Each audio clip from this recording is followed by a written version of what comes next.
How's it going, guys? But of course you'll be seeing today is a full-length sniping match. I think it's 18-2 or something like that, and I'm playing the hybrid role of recon, sniping specifically. What I do with the hybrid role, of course, is stay in the medium range, 2 to 500. I counter snipe against other snipers. I take out the aggressive guys that are basically trying to breach your first wave front wall, like where the tank is there. But in addition to that, what it actually does as well is designate targets and spot everything you see. So you're basically playing the role of another UAV for the team. If the team knows where everything is and you're consistently spotting, you're helping them out more than they could ever thank you for, but you won't get the credit for it. And in addition to that, what you can also do on top of all that is actually counter snipe the snipers that are not only giving you trouble, but like I said, breaching front wave guys like that. I missed, but those are the guys that you'll see me take out more of in future examples.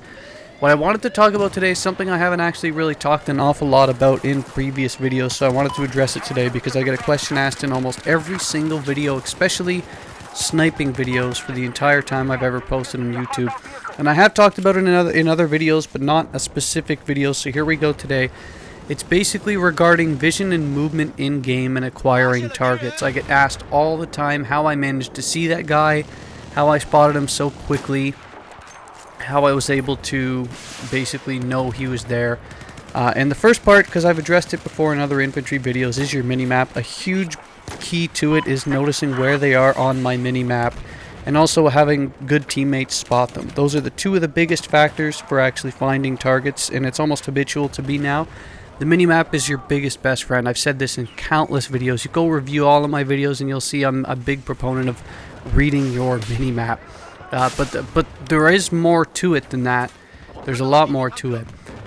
And first thing what I'll do is break down a quick biology lesson on how human vision works. And once I break that down quickly, I'll go into the two different categories, sniping versus infantry, because as much as there are subtle differences that will overlap because it is the video game, I will address more important specifics to each. So here we go. First off, you should probably know that human vision is actually based on movement, and it's very similar to a frog's style of vision, actually. And for example, if you're defending an area with your reticle focused or trained on one area, you should use your peripheral vision instead of focusing directly on one spot in your vision, and it's called the fovea for anyone who's taken biology majors, because when you look at a specific area with your eyes, a very small portion of your vision is actually the clarity part. The rest is actually like 90% or so is peripheral vision. And do yourself a favor, go look at, like, for example, look at a light switch in your room further away. And look how much is clear, which is basically that light switch area and maybe a bit surrounding it. And the rest is peripheral vision. It's slightly blurrier than the clarity part. And that's what I'm trying to tell you. If you're looking at a doorway, for example, stare directly ahead into the doorway, being ready for a target, but use your peripheral vision to track the movement that will be coming in, because that's how your eye naturally works. That's how directly related to Battlefield, how you're going to be acquiring targets if you build this skill. You have, and believe it or not, you actually have faster reactions out of your peripheral vision than the small point of clarity looking directly at the target, and that's because, like I said, 90% of your vision is peripheral vision. Well, an estimate around that.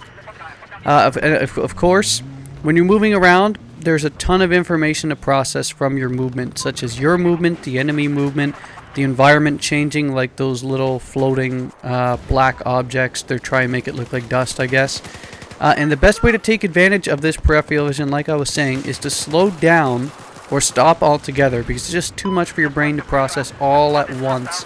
And the thing is, you can do it. Obviously, every single person who's ever played a video game and moved and shot at the same time has had success.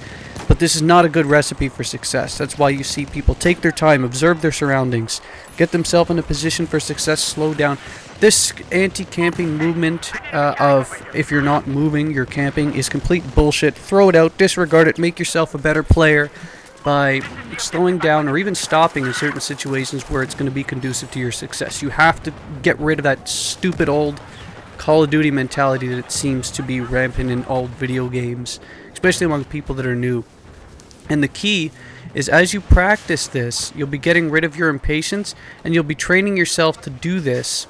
And when you actually do incorporate more of this into your game, then you can incorporate movement as well.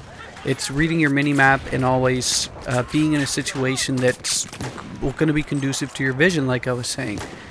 If you incorporate peripheral vision into your basic playing, and what I mean by this is because obviously you do use it all the time, but a lot of players have tunnel vision. They'll look directly ahead, or they'll look directly ahead, they're slightly changed directions, and then they'll look directly ahead to where they change directions. So if you're staring directly north, and then you change, say, to the west, then you'll be looking directly to the west, but you won't incorporate any part of that west to north, or even as far east as you possibly can. So that's a big factor there. Now, what I'll do, now that you've gotten a general quick biology lesson on the human vision, is I'll talk about the subtle differences when I'm sniping. When I'm sniping versus infantry, what I tend to do a lot of the time is I'll look for scope glint when trying to acquire targets, and you can do this through either looking downrange like I am here, or you can use the PLD, which immediately designates scope glint for you. So either way, the situation's basically the same. It's looking downfield and not moving around a lot, so that you can let your peripheral vision pick up the targets for you. On some maps like this one here, acquiring targets without the PLD is going to be difficult because there's just so many trees and bushes obstructing your view on the targets down the field. So that's, of course, it's map specific.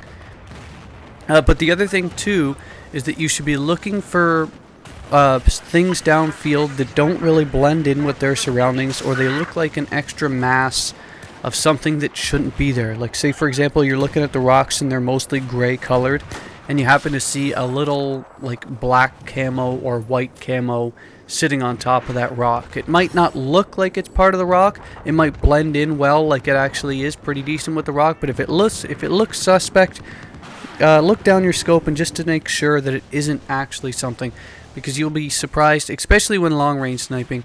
You'll be surprised just how many times something that just looks oddly out of place suddenly becomes a target. If it looks suspect, absolutely review it and have a look.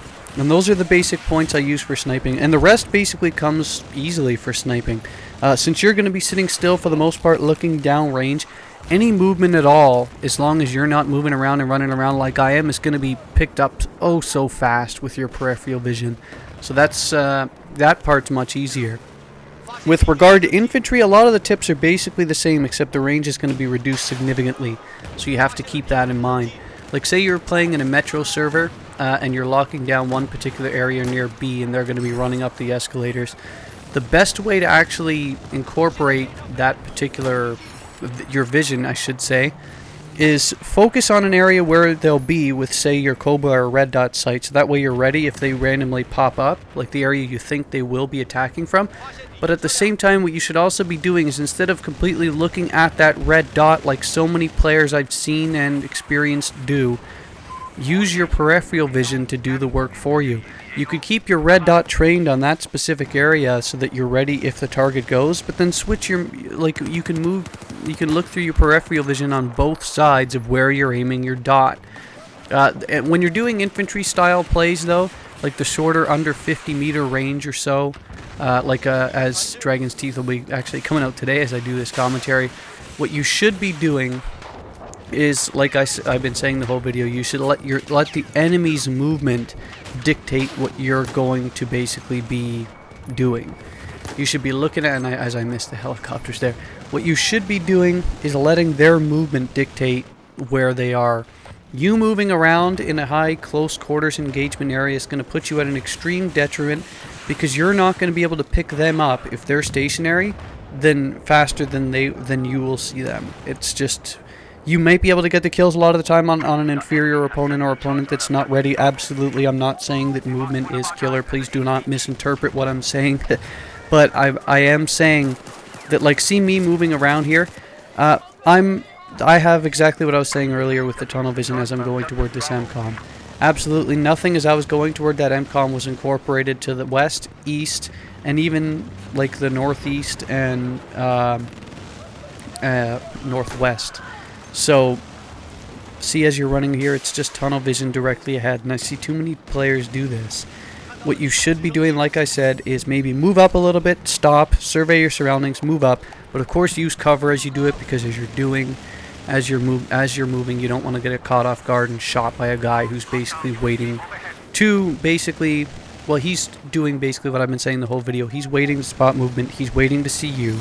So don't feed him kills by running around with tunnel vision. Use your peripheral vision. If you do already, awesome. But trust me, I've seen so many that don't, so maybe you should try it yourself if you don't. Have a good one, YouTube.